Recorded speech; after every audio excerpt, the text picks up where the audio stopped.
अल्लाह उस महबूब नाल न्यू लाइए जिस यार की नीयत सफा होवे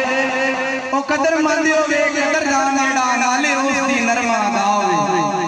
ते खता उस महबूब दा छड़ दईए जिस यार की नीयत वफा होवे अली अगरा डर के मौत दुश्मना दा जेकर सजन या खुदा होवे ते मियां साहब लिखदे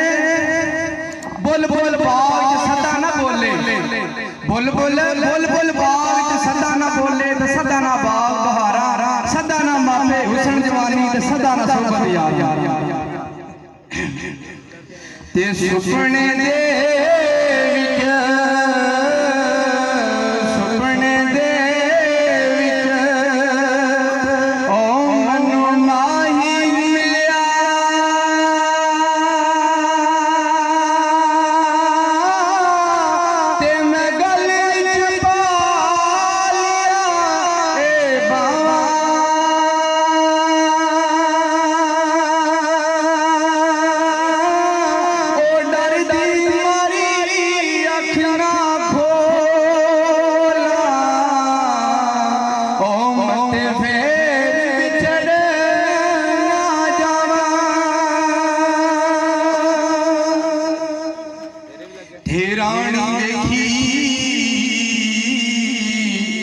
मियां साहब जाते ने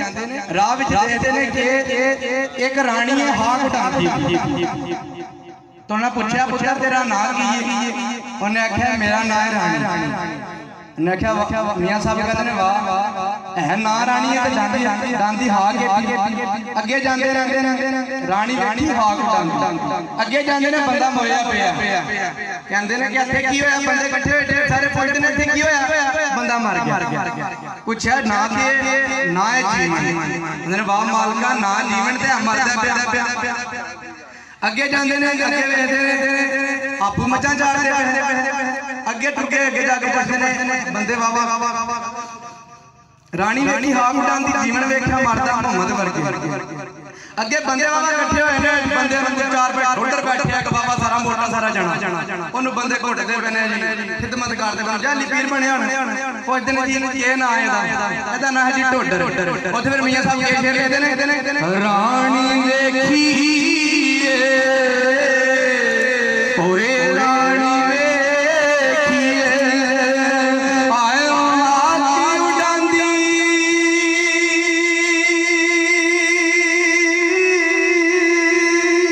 ते जीवन वेख्या मरदा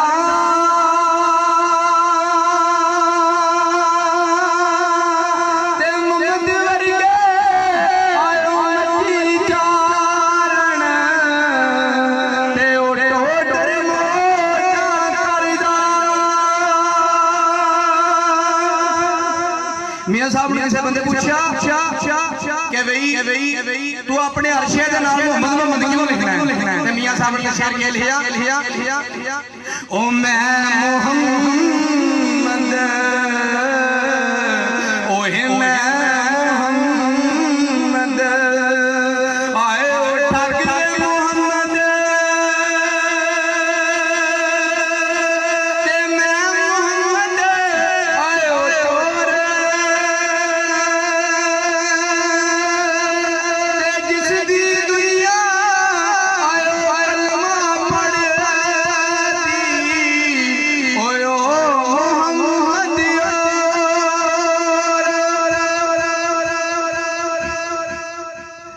ते ले हो यार